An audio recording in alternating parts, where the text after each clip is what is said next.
kok desain aku itu jelek banget ya, dan desain aku tuh kok nggak bisa berkembang ya, akan menjadi masalah ketika portofolio kita atau desain kita itu hanya berkutat begitu-begitu saja, teman-teman.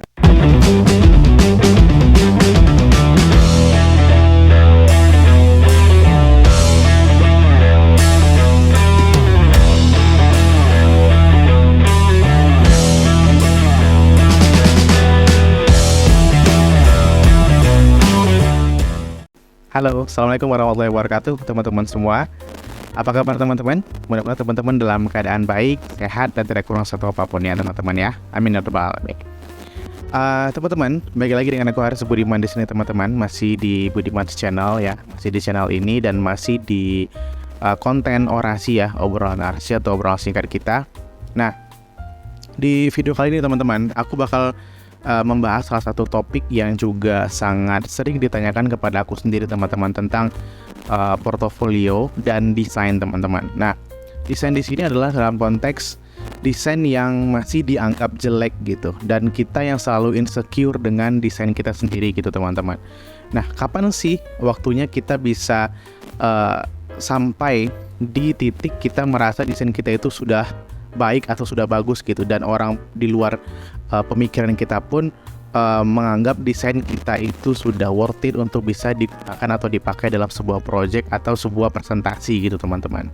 Nah, ini juga cukup menjadi sebuah sebuah problematik tersendiri teman-teman, karena memang banyak sekali bahkan aku pribadi ya dulu itu sempat merasa bahwasannya desain aku ini kok gitu-gitu aja gitu, nggak ada progres dan perkembangan gitu. Nah, di sini aku pengen sharing ke teman-teman kapan sih waktunya gitu kita bisa mengatakan bahwa desain saya ini atau desain kita ini layak untuk dipresentasikan gitu, sehingga orang lain di luar di luar pribadi kita ini menerima desain itu dan meng-approve desain itu gitu, sehingga dipakai dalam project itu teman-teman. Nah, sebelum kita bahas lebih jauh teman-teman tentang portofolio dan desain ini, teman-teman bantu aku untuk bisa mengklik like, comment, dan subscribe di video ini teman-teman ya. Bantu aku terus untuk bisa mengembangkan channel ini menjadi lebih baik lagi ke depannya teman-teman ya. Oke? Nah teman-teman, aku mulai dari desain dulu teman-teman.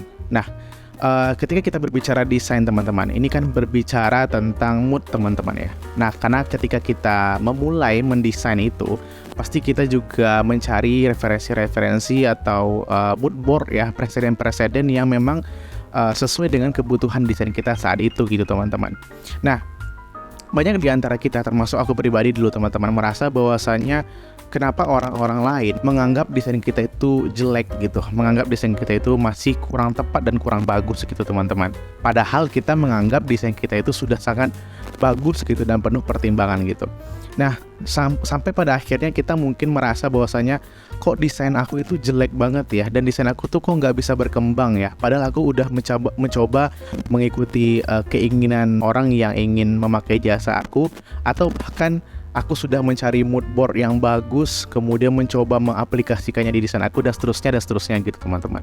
Ini menjadi konflik pribadi kita ya, terutama bagi desainer maupun arsitek, junior arsitek yang di luar sana baru merintis karir atau merintis pekerjaannya di dunia desain atau di dunia arsitektur gitu. Ini pasti ada perasaan seperti itu teman-teman. Kapan sih desain aku tuh bakal diterima gitu? Nah, aku pernah di posisi ini teman-teman, ketika benar-benar waktu itu merasa bahwasanya desain aku ini tidak di-approve begitu ya, tidak tidak diterima gitu dengan baik gitu, ketika aku mencoba untuk mempresentasikan ide dan gagasan aku tentang desain itu gitu. Nah, ternyata teman-teman, kendalanya adalah keterbatasan kita mencari dan menggali referensi itu gitu teman-teman. Karena mungkin bagi kita ya teman-teman ya, mencari referensi itu ketika kita sudah suka atau kita sudah merasa bahwasanya ini mewakili sebuah desain yang akan kita rencanakan atau kita laksanakan, kita langsung ambil itu plek-plekan gitu dan memasukkannya dan mengaplikasikannya ke dalam gambar kita atau desain kita gitu teman-teman. Nah, sementara teman-teman, ada kajian-kajian yang cukup panjang dalam akhirnya memutuskan penggunaan presiden-presiden ini atau referensi-referensi ini gitu. Tidak semerta-merta sudah suka kemudian cocok rasanya, kayaknya looknya bagus terus diambil gitu. Enggak seperti itu teman-teman. Nah, Jadi ketika desain kita di mata orang itu belum maksimal atau masih dalam kategori jelek ya katanya, terus kita putus asa gitu dan seterusnya gitu. Nah ini memang adalah sebuah proses explore diri kita juga teman-teman. Karena ketika kita mendapatkan sebuah komentar atau kritikan dari orang lain yang memang notabene melihat karya kita itu dari sisi visualnya teman-teman ya, tanpa mempertimbangkan proses kita mencari preseden, proses kita memprogram ruangnya, proses kita mencari ide desainnya dan seterusnya gitu. Nah otomatis orang hanya melihat secara visualnya, hasilnya saja gitu. Nah ketika orang melihatnya, oh kayaknya ini kurang bagus deh, kayaknya ini kurang ini deh, kayaknya kurang itu deh gitu. Nah orang mengomentari itu karena menurut mereka itu masih kurang gitu teman-teman.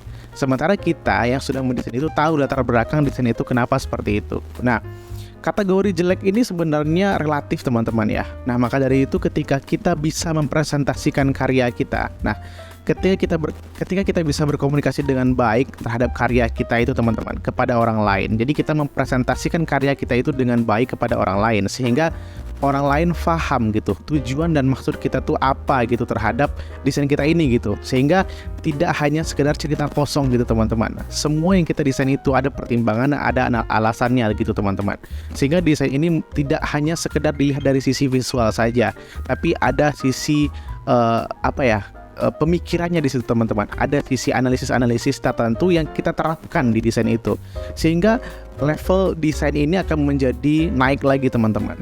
Ketika dia tarafnya dulu mungkin di awal terlihat secara visual masih kurang bagus, tapi ketika kita kasih pertimbangan dan kasih analisa-analisa kita tentang desain itu sendiri, itu akan mendongkrak nilai desain ini teman-teman. Sehingga desain ini bisa menjadi sebuah pertimbangan baru bagi orang yang melihatnya atau orang yang menilainya gitu. Nah terkadang teman-teman, dengan cara kita berkomunikasi, dengan cara kita mempresentasikan karya kita itu, justru itu yang membuat orang paham ternyata asal mulanya karya itu berbentuk ini karena seperti itu gitu.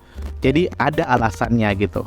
Nah berangkat dari situ teman-teman, inilah yang akan menjadikan kita sebagai arsitek yang benar-benar mempertimbangkan setiap inci desain kita itu gitu teman-teman, dan mempertanggungjawabkannya pasti.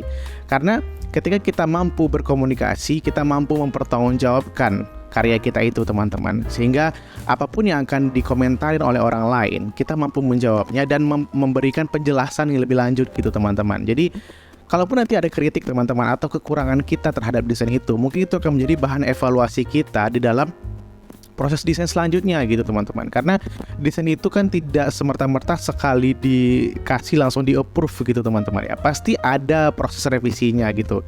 Gak mungkin langsung sekali lempar langsung wah oke, full jadi dan diterima. Mungkin ada bagi yang beruntung banget gitu teman-teman ya. Memang lagi bagus banget keberuntungannya di situ dan moodnya lagi bagus banget gitu.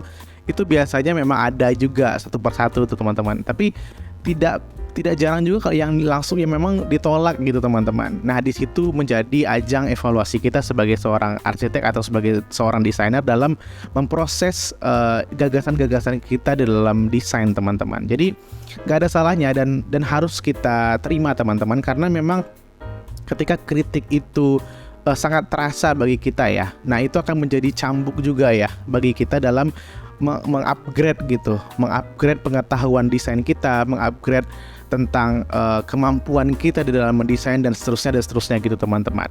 Nah berhubungan dengan ini teman-teman, tentang karya ini sendiri yang otomatis juga akan bisa menjadi portofolio kita. Nah apakah portofolio yang baik itu adalah karya-karya terbaik saja yang dimasukkan gitu? Nah ini juga menjadi sebuah pertanyaan teman-teman. Atau bahkan ada juga yang bertanya bahwasanya apakah di portofolio itu bisa karya-karya yang iseng-iseng doang yang dimasukin gitu, bukan karya real, bukan karya hasil sayembara atau karya freelance dan seterusnya gitu, tapi karya kita buat 3D atau buat desain yang iseng-iseng aja gitu. Nah ini menjadi sebuah pertanyaan juga buat aku teman-teman. Ternyata setelah aku riset lagi teman-teman, portofolio yang baik itu adalah portofolio yang menjadi andalan kita gitu teman-teman, menjadi desain terbaik kita gitu.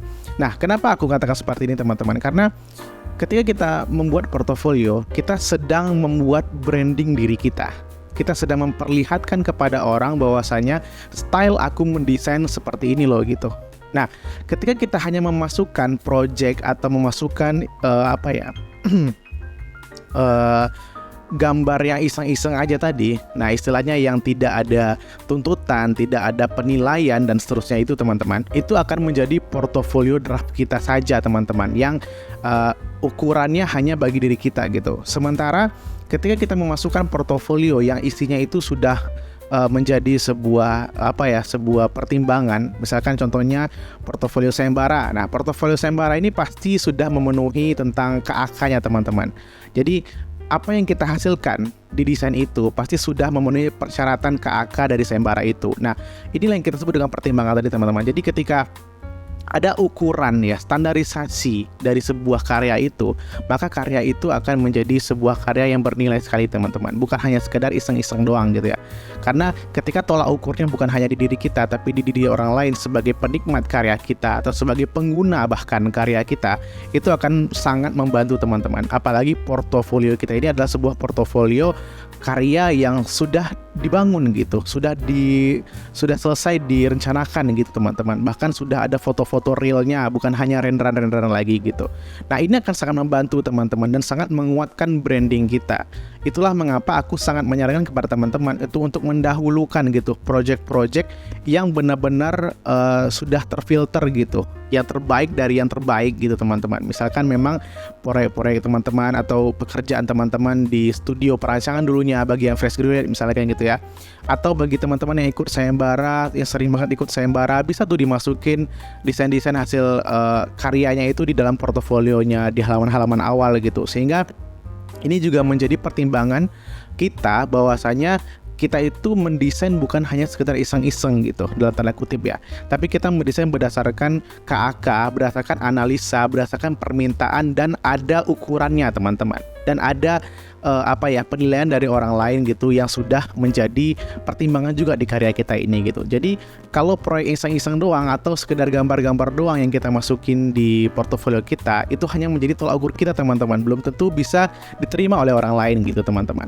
Nah, selain itu teman-teman, mungkin di video sebelum-sebelumnya tentang portofolio aku sudah pernah juga menyampaikan bahwasanya portofolio itu bukan hanya sekedar karya-karya desain terbaru kita teman-teman, tapi juga bisa berupa karya sketsa-sketsa kita ya. Mungkin itu bisa menjadi nilai tambah gitu, foto-foto yang pernah teman-teman jepret gitu ya, itu bisa menjadi portofolio teman-teman juga di dalam arsitektur gitu, di dalam portofolio arsitektur. Karena ketika kita melampirkan beberapa kemampuan-kemampuan kita itu berarti kita menampilkan branding diri kita bahwasanya aku mengerti loh sudut pandang, aku mengerti loh perspektif tentang foto, tentang mengambil angle dari sisi mana bangunan ini dan seterusnya gitu, yang menurut kita ini akan menjadi sebuah nilai jual bagi diri kita sebagai seorang calon arsitek gitu teman-teman. Nah, ketika kita mempunyai skill ini dan bisa menyusun portofolio kita dengan baik, nah itu akan menjadi sebuah branding yang sangat bagus juga untuk diri kita teman-teman. Akan menjadi masalah ketika portofolio kita atau desain kita itu hanya berkutat begitu-begitu saja teman-teman. Jadi tidak ada progres, sehingga di portofolio ini bisa kelihatan. Misalkan kita memasukkan di halaman awal itu karya kita di tahun 2019. Nah, makin ke halaman selanjutnya itu portofolio kita harus teman-teman, urutan teman-teman 2019, 2020, 2021 sampai 2023 sekarang ini, sehingga di portofolio itu pun kelihatan bagaimana perkembangan desain kita, perkembangan pola pikir kita, dan perkembangan cara kita menyelesaikan suatu permasalahan melalui desain gitu teman-teman. Nah, itulah pentingnya portofolio di dalam arsitektur, sehingga ketika kita melampirkan portofolio itu dalam istilahnya mungkin freelance atau mencari pekerjaan, orang yang mengerti desain mungkin akan berpikir bahwasanya oh ternyata dia mengupgrade dirinya gitu. Tapi orang yang tidak mengerti desain, yang hanya mengedepankan visual, itu akan mengerti bahwasanya karya-karya kita itu sudah sudah terwujud dengan standar-standar tertentu gitu, sehingga pertanggungjawabannya akan lebih bisa kita jamin gitu istilahnya gitu teman-teman ya. Nah teman-teman, aku rasa itu dulu video aku teman-teman untuk desain dan portofolio ini. Nah, ini akan sangat bersangkut paut teman-teman, karena ketika kita berprogres dalam desain kita, karena desain yang baik itu adalah desain yang dicoba berulang-ulang kali gitu, bukan desain yang dihasilkan dalam waktu yang singkat gitu teman-teman, tapi desain yang benar-benar ditempa berkali-kali, ya direvisi berkali-kali, dinilai berkali-kali, sehingga akan menjadi sebuah pengalaman desain yang sangat utuh dan menjadi evaluasi dan library kita di kepala dalam mendesain proyek-proyek selanjutnya gitu teman-teman, dengan catatan bisa meminimalisir kesalahan-kesalahan kita dari yang sebelumnya. Nah, portofolio itu adalah tujuannya untuk menunjukkan gitu progres kita, menunjukkan bahwasanya siapa kita dalam mendesain itu gitu teman-teman, dan bagaimana style kita dalam mendesain setiap proyek-proyek kita gitu teman-teman. Oke teman-teman, aku rasa itu dulu teman-teman. Thank you so much for watching buat teman-teman udah menyaksikan video ini, dan jangan lupa klik like, comment, dan subscribe di video aku ini teman-teman. Mudah-mudahan video ini bisa bermanfaat untuk kita semua dan teman-teman di luar sana pastinya teman-teman ya. Oke, thank you so much for watching teman-teman. Keep positive, smart, and kreatif, dan sampai jumpa di video aku selanjutnya. Dah.